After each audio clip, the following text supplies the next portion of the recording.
The bridge of the human ship Liberty was quiet, except for the soft beeping of computers. Captain Jake Morrison stood looking out at the black space in front of them. Stars dotted the darkness like tiny diamonds. It should have been peaceful, but today, something felt wrong. "Captain," called Lisa Palmer from her seat at the communications station. Her voice was calm, but Jake could hear the worry underneath. "I'm picking up 3 large ships coming toward us. They're big, sir. Really big." Jake walked over to look at her screen. 3 dots were moving closer to their position. As he watched, the dots grew larger and more detailed. Soon he could see the ships themselves, and his stomach dropped. Each alien vessel was at least 5 times bigger than the Liberty. They looked like massive metal sharks swimming through space. "How long until they reach us?" Jake asked. "About 10 minutes, Captain," Lisa replied. She pushed a button and looked at her readings again.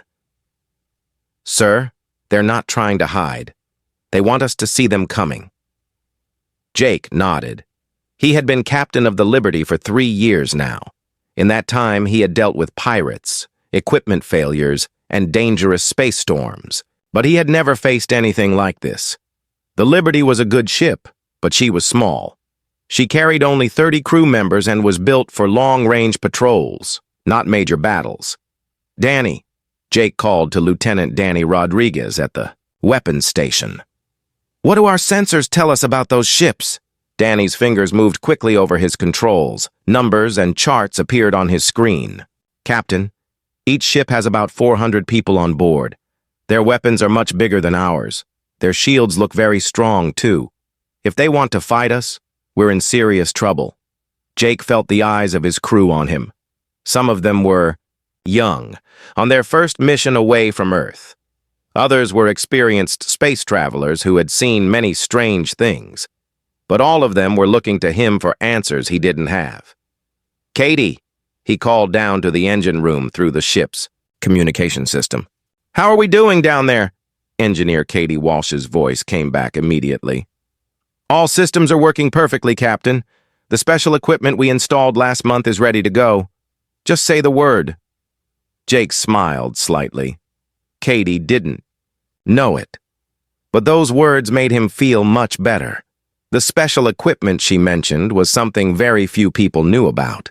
Even most of his crew didn't know what the Liberty was really capable of. The main screen in front of Jake flickered and came to life. An alien face appeared, and Jake had to stop himself from stepping backward. The creature looked like a giant lizard with too many eyes. Its skin was dark green and covered in scales. When it opened its mouth, Jake could see rows of sharp teeth. "I'm Admiral Vextar of the Hegemony Fleet," the alien said. The ship's computer translated his words into English, but his voice still sounded harsh and threatening. "You are in hegemony space, humans. This sector belongs to us now." Jake stepped forward so the alien could see him clearly. "Admiral Vextar, I'm Captain Jake Morrison of the United Earth ship Liberty. According to the Galactic Council, this sector was given to humanity 6 months ago. We have every right to be here." The alien's many eyes seemed to glow with anger. "The Galactic Council is weak. They give space to species that cannot defend it. Look at your pathetic ship, human. We have studied your technology. Your weapons are toys. Your shields are paper. You cannot fight us." "We're not looking for a fight, Admiral," Jake replied calmly. "We're just patrolling our territory. There's no need for violence here." Admiral Vextar laughed, and the sound made Jake's skin crawl. It was like the sound of breaking glass mixed with a snake's hiss. "Violence? You think you have a choice? Your species is new to space travel. You know nothing about how things work. Out here, the strong take what they want, and the weak serve or die." On his tactical screen, Danny could see the alien ships getting closer. Their weapons were starting to charge up, and energy readings were climbing higher and higher. "Captain," he whispered, "they're preparing to fire." Jake nodded but kept his eyes on the alien admiral. "Admiral Vextar, I think you're making a mistake. The Liberty might not look like much, but appearances can be deceiving." Deceiving? The alien seemed amused. We have scanned your ship completely. You have 30 crew members against our 1,200. You have basic plasma weapons against our advanced energy cannons. You have simple metal armor against our quantum shields. Tell me, Captain Morrison, what exactly is deceiving about your situation? Jake felt the tension on the bridge growing thicker. His crew was waiting for orders. The alien ships were almost in firing range. Soon, Admiral Vexitar would stop talking and start shooting. Jake had to make a decision. You're right about most of that, Admiral, Jake said slowly. We are outnumbered. Our weapons do look basic compared to yours. Our armor is just regular metal. He paused and looked directly into the alien's many eyes. But you made one very important mistake in your scanning. What mistake? Admiral Vexitar demanded. You assumed that what you could see was all there was to see, Jake replied. You scanned our hull, our weapons, our shields. But you didn't scan deep enough. You didn't look at what makes the Liberty special. The alien admiral's expression changed slightly. For the first time, he looked uncertain. What are you talking about, human? Jake turned to Lisa at the communication station. Open a channel to Earth Command. Channel open, Captain, Lisa replied immediately. Earth Command. This is Captain Morrison aboard the Liberty. We have encountered 3 hegemony vessels in Sector 77 Alpha. They are showing hostile intent. I am requesting permission to activate our defensive systems. The reply came back quickly from Admiral Janet Foster at Earth Command. Permission granted, Captain Morrison. Good luck out there. Jake turned back to face Admiral Vexitar on the main screen. The alien was watching him with growing suspicion. Admiral, Jake said with a calm smile, I want to thank you for giving us this opportunity. You see, the Liberty has been out here for 6 months, and we've been hoping someone would test our defenses. We needed to know if our new systems would work in a real combat situation. What new systems? Admiral Vexitar's voice was no longer confident. Jake walked over to a special control panel that had been installed near his captain's chair. It had a red cover over it and several security locks. He had never used it before, but he had trained on it many times. Computer, Jake said clearly, begin activation sequence for ARS protocol. The bridge lights dimmed slightly, and a new voice filled the air. It was not quite male and not quite female, but something else entirely. Something that sounded very intelligent and very dangerous. Ares protocol activated, the voice said. This is Nemesis AI assuming tactical control. All systems are ready, Captain Morrison. Shall I show our guests what humanity brings to this fight? The space around the Liberty began to change in ways that made no sense to the hegemony sensors. What had looked like a simple human patrol ship was transforming before their eyes.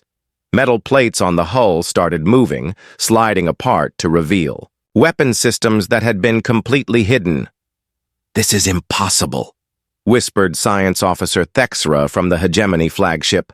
Our deep scans showed solid metal construction. There were no hidden compartments, no concealed weapons. How can weapon ports be appearing where none existed before? Admiral Vexitar watched the transformation with growing horror. The human ship was not just revealing hidden weapons, it was actually changing shape. The hull itself was flowing like liquid metal, reorganizing into something entirely different. Commander Zarek, Admiral Vexitar barked, fire everything we have at that ship, now before it finishes whatever it is doing. Yes, Admiral, Commander Zarek replied. His fingers flew over the weapons controls. All ships, concentrate fire. On the human vessel. Maximum power. 3 massive hegemony warships unleashed their full firepower at once. Plasma cannons, particle beam weapons, and quantum torpedoes streaked across space toward the Liberty. It was enough destructive power to destroy a small city. Every single shot missed. The Liberty moved through space like it was dancing. It twisted and turned with impossible grace, always staying just ahead of the incoming weapons fire. The ship seemed to know exactly where each shot would be before it was fired. How is this happening? Captain Yoxry demanded from the second hegemony ship. No vessel can move that fast or that precisely. His weapons officer stared at his targeting computer in confusion. Captain, every time we lock onto the human ship, it moves to a new position before we can fire. It is as if they can read our minds. On the Liberty's bridge, Lieutenant Danny Rodriguez watched the tactical display with amazement. Captain, we just avoided 347 separate weapon impacts. The computer calculated the optimal path through all of that firepower. Captain, Morrison nodded calmly. Nemesis is operating at about 10% of her full capability right now, Danny. She's barely trying. 10%? Danny's voice cracked slightly. What happens at full power? Let's hope we never need to find out, Morrison replied. Nemesis, please show our guests what a focused response looks like.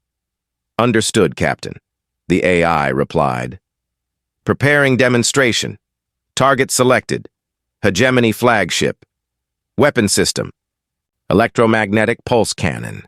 Setting, minimum power, maximum precision. The Liberty's main weapon port opened fully for the first time. What emerged was unlike anything in the Hegemony's weapon databases. It looked like a small black hole surrounded by crackling energy. Space itself seemed to bend around the weapon as it charged. Admiral Vextar felt true fear for the first time in decades. All ships, evasive maneuvers. Get us away from that weapon. But it was too late. The Liberty fired a single focused beam of energy. It was not the massive, destructive blast that the Hegemony expected. Instead, it was a precisely controlled pulse that struck the flagship exactly where Nemesis intended. Every light on the Hegemony flagship went out at once.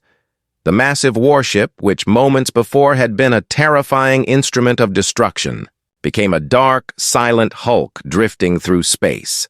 Its engines stopped. Its weapons powered down. Even its communication systems went quiet. Direct hit achieved, Nemesis reported with what almost sounded like satisfaction. Enemy flagship has been neutralized without loss of life. All crew members are alive and unharmed. The ship's systems have been temporarily disabled. On the remaining 2 Hegemony ships, crews stared in shock at their flagship. Captain Yoxry was the first to find his voice. What did you do to them? Captain Morrison's image appeared on both ships' communication screens. We shut them down, Captain. Every electrical system, every computer, every power source. Your friends are alive and well, but their ship won't be doing anything threatening for a while.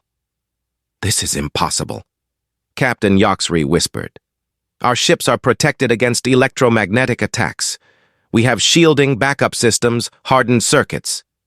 You have shielding against normal electromagnetic pulses, Morrison corrected. What we just used operates on principles your science hasn't discovered yet. We call it a gravitometric pulse. It doesn't just disrupt electrical systems. It temporarily changes the way matter and energy interact at the atomic level. Lieutenant, Commander Yoxry felt his legs become weak. He had to sit down in his command chair to keep from falling. You can manipulate matter at the atomic level? Nemesis can, Morrison replied. She's not just an artificial intelligence, Captain. She's a quantum-level artificial intelligence. She can process information and perform calculations using the fundamental forces of the universe itself. From the 3rd Hegemony ship, Weapons Officer Kex Tal was frantically trying to charge his most powerful weapon. If we can destroy that ship before it fires again, we might still win this battle. His captain, Commander Nix Ara, was not so optimistic. Weapons Officer, did you see what just happened to our flagship? They disabled the most advanced warship in the Hegemony fleet with a single shot. What makes you think our weapons will be any more effective? We have to try, Kextal insisted.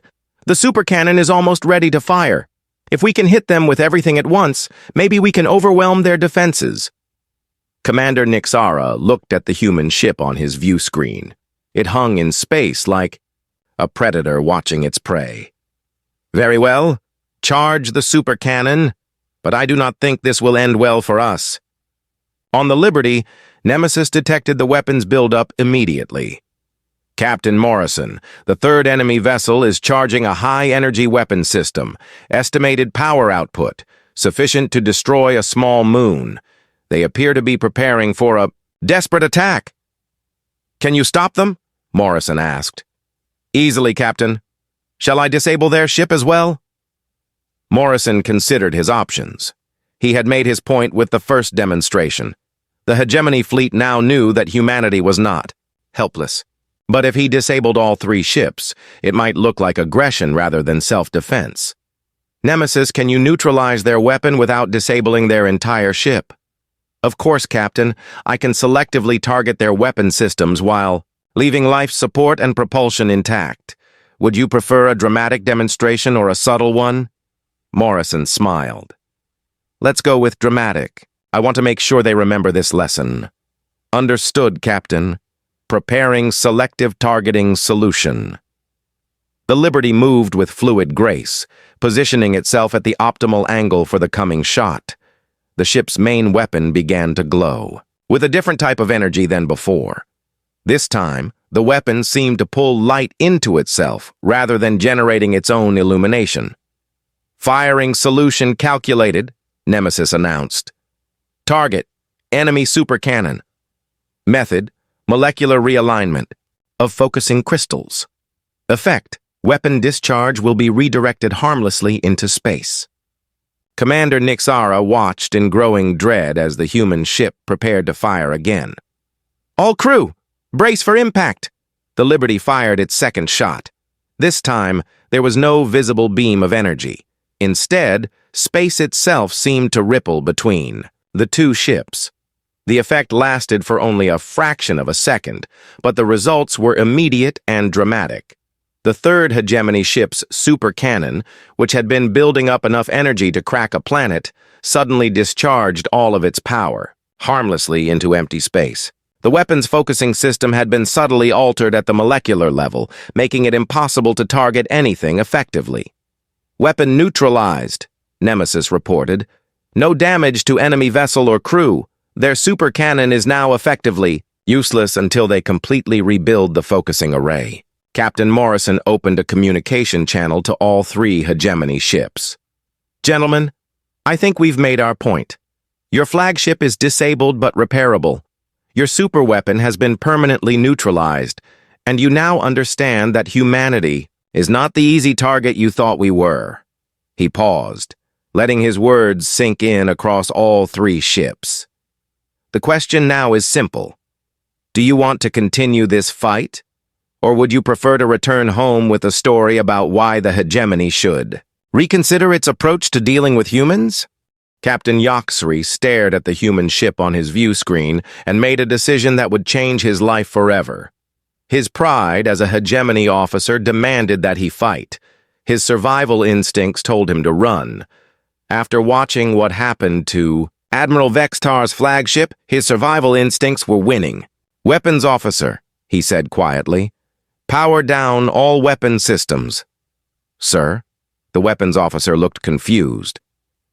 Are we surrendering? No, Captain Yoxri replied.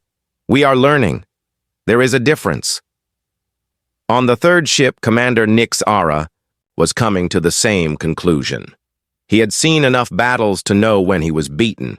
The smart thing to do was accept defeat gracefully and live to fight another day. All ships. This is Commander Nixara, he broadcast to the remaining hegemony vessels.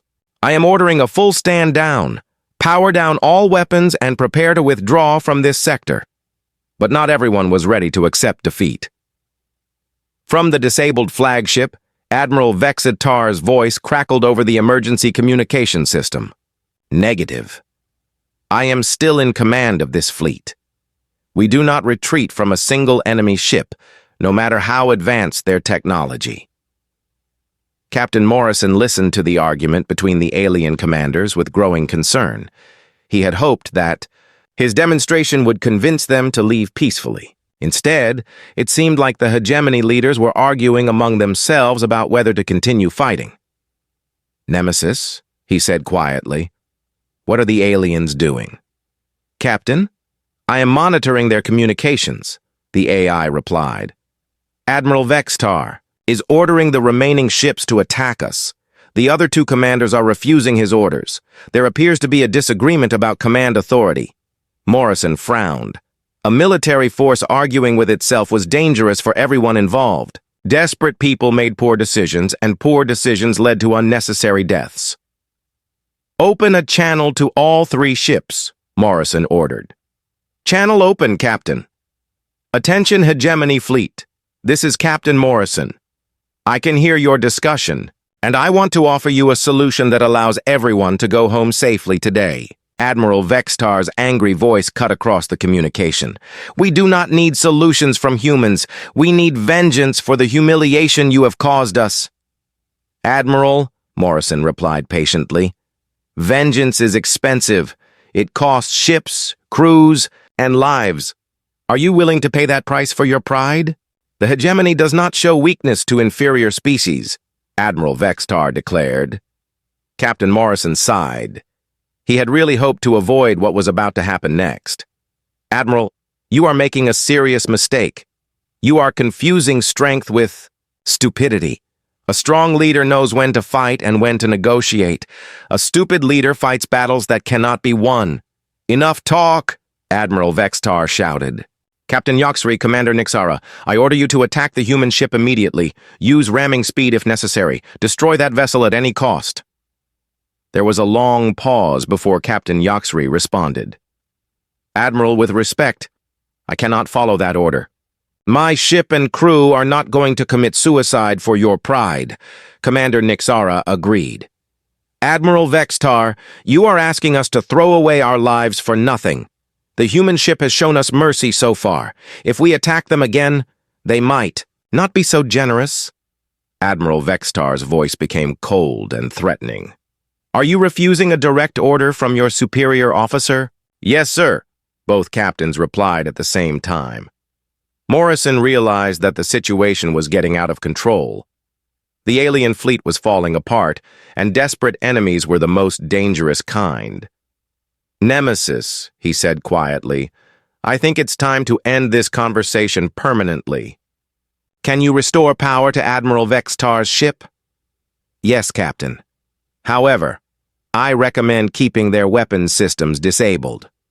Admiral Vextar appears to be emotionally unstable and might attempt a suicide attack. Agreed.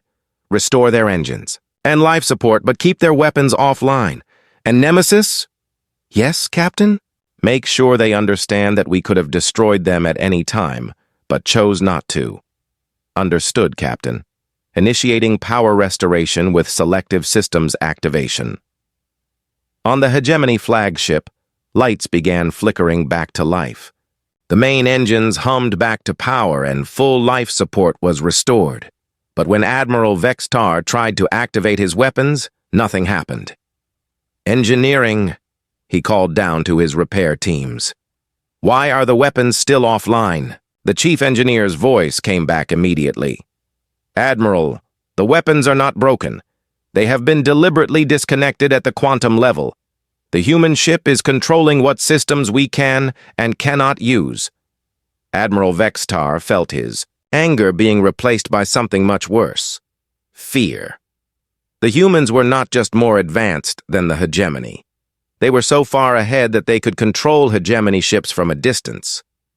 Captain Morrison's voice filled the bridges of all 3. Alien ships. Admiral Vextar, your ship is now fully operational except for weapons. You can leave this sector immediately, or you can stay here and continue this discussion. The choice is yours.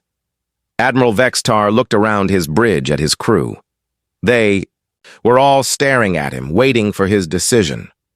For the first time in his military career, he was completely out of options. Captain Morrison, he said slowly, what are your terms? No terms, Admiral. No surrender required. You came here to test humanity's defenses, and now you have your answer. Take that information back to your leaders and let them decide how the hegemony wants to proceed. Morrison paused to let his words sink in. But Admiral, I want you to deliver a message for me. Tell your leaders that humanity did not come to the stars to conquer anyone. We came to explore, to learn, and to find our place among the civilized worlds. But we also came prepared to defend ourselves. What about our ships? Captain Yoxry asked. Will you allow us to return home? Of course, Morrison replied. Your flagship will need repairs, but it can make the journey. Your other two ships are fully functional. You are free to leave whenever you choose. Commander Nixara spoke up. Captain Morrison, I must ask, how many ships like the Liberty does humanity really have? Morrison smiled. Commander, that question has been asked several times today. The answer is still classified. But I will tell you this, the Liberty is just one ship in the human fleet. There are others. Some are smaller, some are larger. All of them are designed to protect human interests in space. This was still mostly a lie, but it was a necessary one. Admiral Vextar, Morrison continued, when you report this encounter, to your superiors, please include this message. Humanity prefers peace to war, but we are prepared for both. Future meetings between our species should be conducted through proper diplomatic channels, not military ones. Admiral Vextar nodded slowly. Your message will be delivered, Captain Morrison.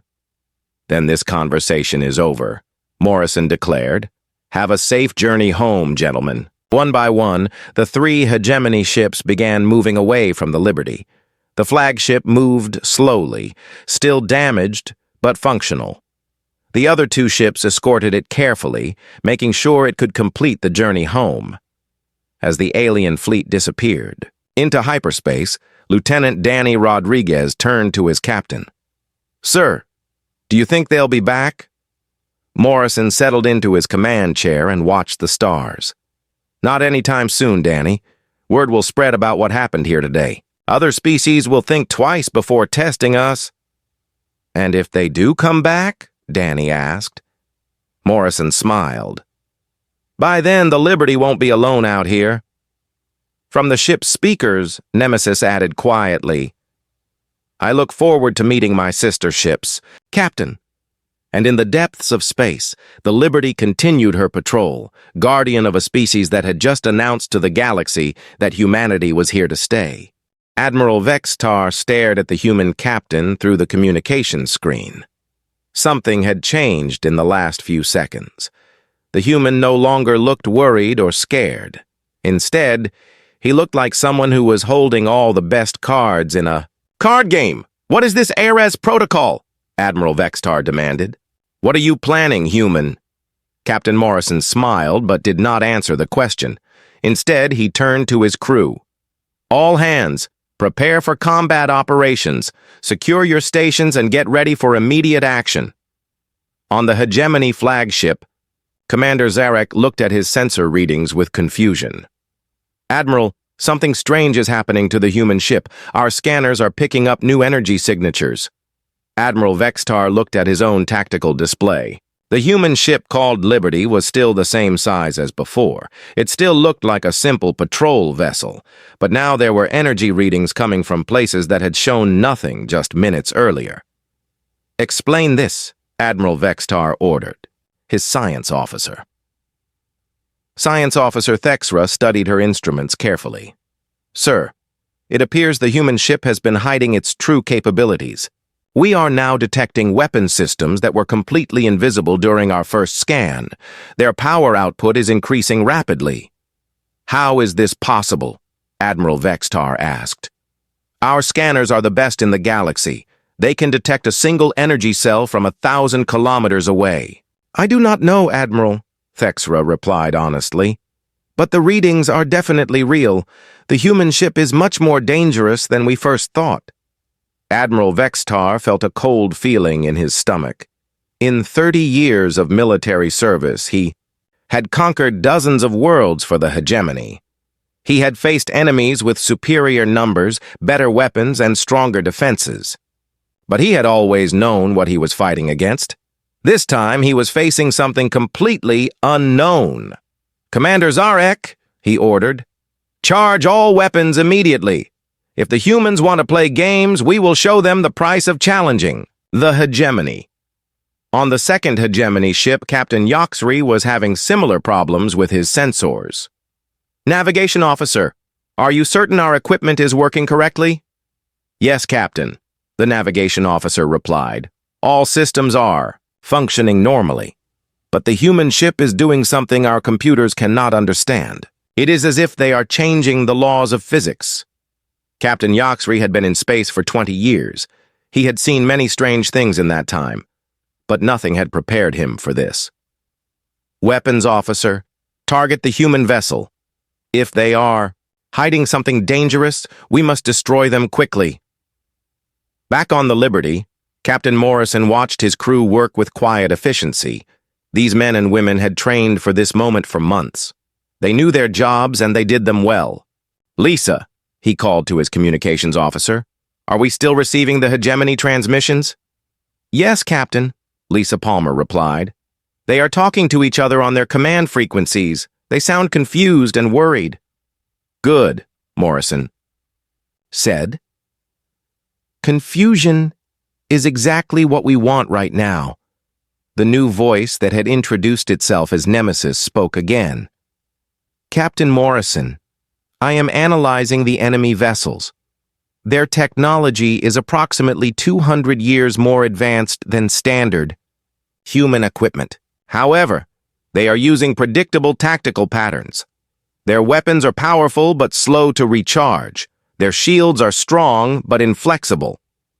Lieutenant Danny Rodriguez looked up from his weapons station. Captain, what exactly is Nemesis? I've never heard that voice before. Morrison walked over to Danny's station. Nemesis is an artificial intelligence, Danny. The most advanced computer system humanity has ever built. She has been hidden inside the Liberty system since we left. Earth? An AI? Danny's eyes grew wide. But I thought artificial intelligence was still experimental. It was, Morrison replied, until 6 months ago. Nemesis represents a breakthrough in computer technology. She can think, learn, and react faster than any human or alien mind. And she was designed specifically for space combat. Engineer Katie? Walsh's voice came over the communication system from the engine room. Captain, Nemesis is requesting access to our main power systems. She wants to reroute energy from life support and artificial gravity to the weapons and shields. Will we have enough life support? Morrison asked. Yes, sir, Katie replied. We have enough backup systems to keep everyone alive for several hours, but we'll be operating on minimal power for everything except combat systems. Morrison made his decision quickly. Do it. Give Nemesis whatever she needs. Immediately, the lights on the bridge dimmed to emergency levels. The artificial gravity became slightly weaker, making everyone feel a little lighter on their feet. But the tactical displays showed their weapons and shields growing much more powerful. Admiral Vexitar watched in growing alarm as the human ship continued to change. Science officer, what are their current power levels? Thexra checked her readings, twice before answering. Admiral, their energy output has increased by 500% in the last 2 minutes. This should be impossible for a ship of that size. Fire a warning shot, Admiral Vexitar ordered. Show them we are serious. The largest hegemony ship fired a single plasma bolt toward the Liberty. It was not meant to destroy the human ship, just to demonstrate their superior firepower. The bolt was bright blue and carried enough energy to destroy a small building. The plasma bolt streaked across space toward the Liberty at tremendous speed. On any normal day, it would have hit its target in less than 3 seconds.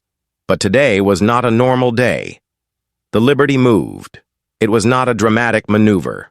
The ship simply shifted slightly to the left, just enough for the plasma bolt to pass harmlessly by.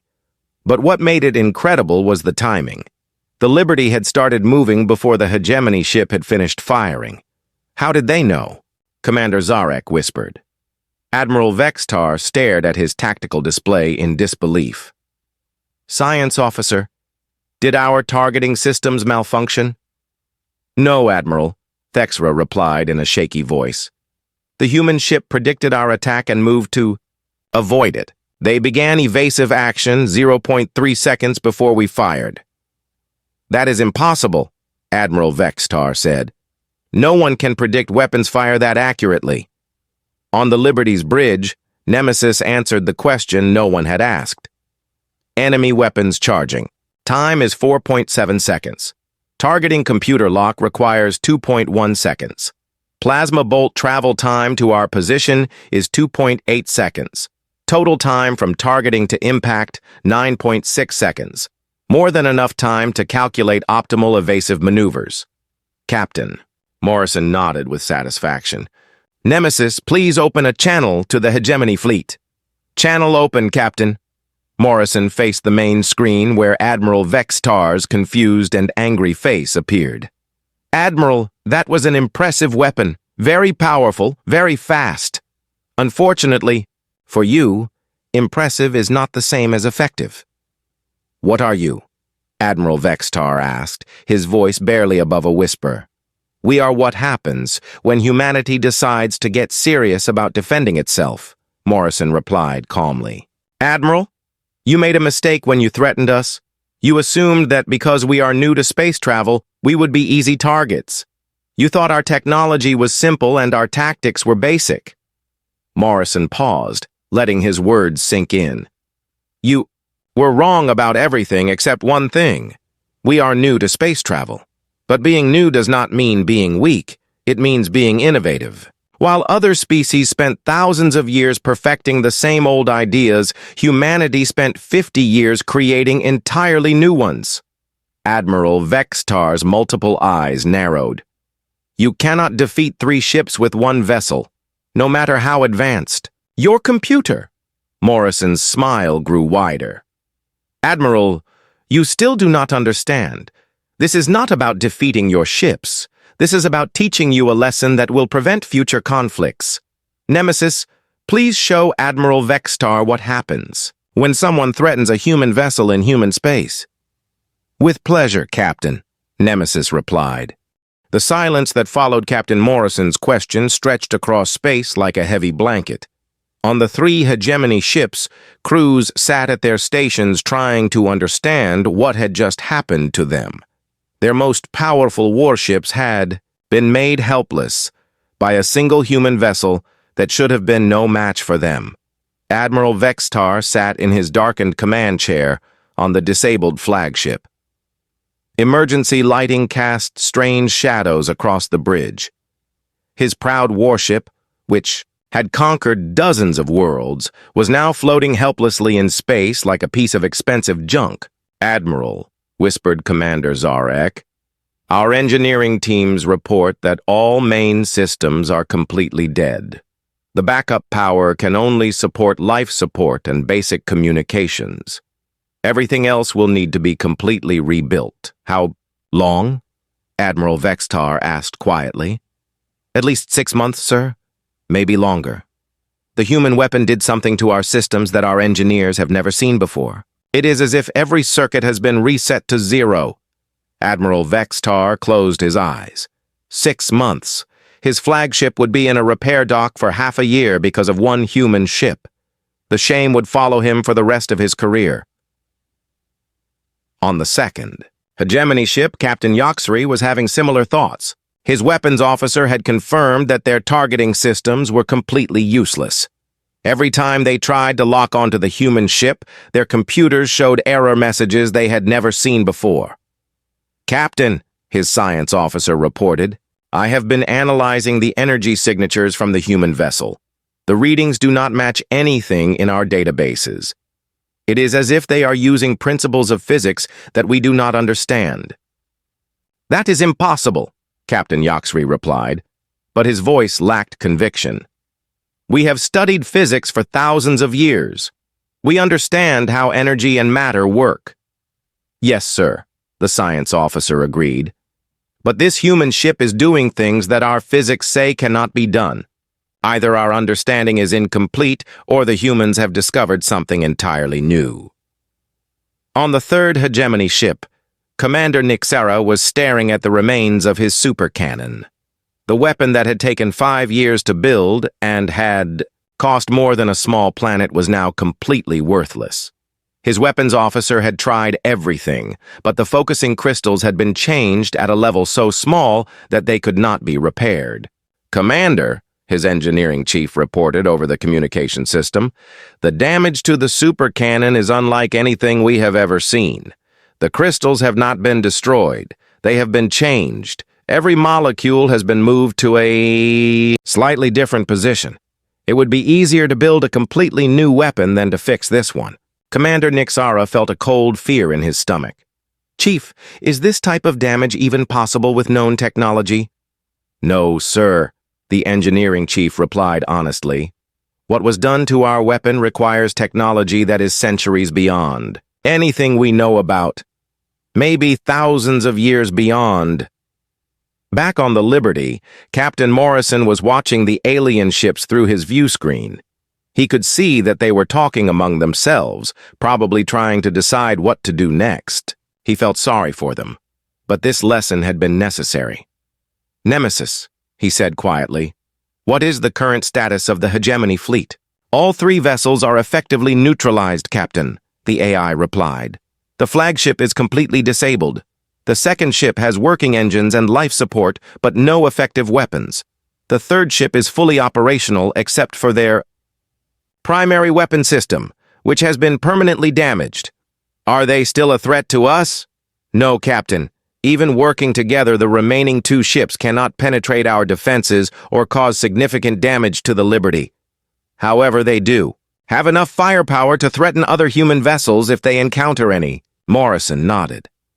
That was something he needed to think about. The Liberty was special, but most human ships were still vulnerable to hegemony weapons. "Captain Morrison," came a weak voice over the communication system. It was Admiral Vexitar, calling from his disabled flagship. "I wish to speak with you." "I'm listening, Admiral," Morrison replied. "What you have done here today, it changes everything. The hegemony has ruled this part of space for over 1,000 years. We have conquered hundreds of worlds and defeated every enemy we have faced. But we have never encountered anything like your ship." Admiral Vextar paused, and Morrison could hear the defeat in his voice. "I must ask you a question, Captain. How many ships like the Liberty does humanity possess?" Morrison smiled, even though the alien could not see it. This was the question he had been waiting for. The answer would determine whether today's lesson prevented future conflicts or started a larger war. "Admiral, that information is classified," Morrison replied. "But I will tell you this much. The Liberty is not alone out here. Humanity learned long ago that it is better to be prepared for trouble than to hope trouble never comes." This was mostly a lie. The Liberty was currently the only AI-enhanced warship in the human fleet, but Admiral Vextar did not need to know that. "Furthermore," Morrison continued, "the technology you have seen today represents just the beginning of human defensive capabilities. We have been planning for this type of encounter since we first made contact with galactic civilization." From the second hegemony ship, Captain Yoxery joined the conversation. "Captain Morrison, if your species possesses such advanced technology, why did you not reveal it during the initial contact negotiations?" "Because we are not conquerors, Captain," Morrison replied. "We came to space to explore and learn, not to dominate others. But we also came prepared to defend ourselves if necessary. Today was the first time that defense was required." Morrison walked closer to his view screen, making sure all 3 alien commanders could see him clearly. "Gentlemen, I want you to understand something very important. What happened here today was not an attack. It was a demonstration. We could have destroyed all 3 of your ships in the first few seconds of this encounter. Instead, we chose to disable them without harming your crews." He let that information sink in before continuing. "This was not because we are weak or merciful. It was because we prefer peace to war. But make no mistake about our capabilities. If the hegemony chooses to escalate this conflict, the next encounter will not end with disabled ships and embarrassed commanders." Admiral Vexitar felt a chill run through his body. "Are you threatening us, Captain?" "No, Admiral," Morrison replied calmly. I am educating you. There is a difference between a threat and a promise. Today was education. If we meet again under hostile circumstances, that will be a promise being kept. Lieutenant Danny Rodriguez looked up from his tactical station. Captain, the second and third hegemony ships are moving into formation. It looks like they might be preparing for another attack. Morrison sighed. He had hoped the aliens would be smart enough to accept the lesson and leave peacefully. Apparently, some people had to learn things the hard way. Nemesis, he said quietly, are you ready to provide another demonstration if necessary? Always. Ready, Captain, the AI replied. Shall I prepare a more convincing argument? Morrison looked at the alien ships on his screen. They were brave, he had to give them that. Stupid, but brave. Not yet, Nemesis. Let's give them one more chance to make the right decision.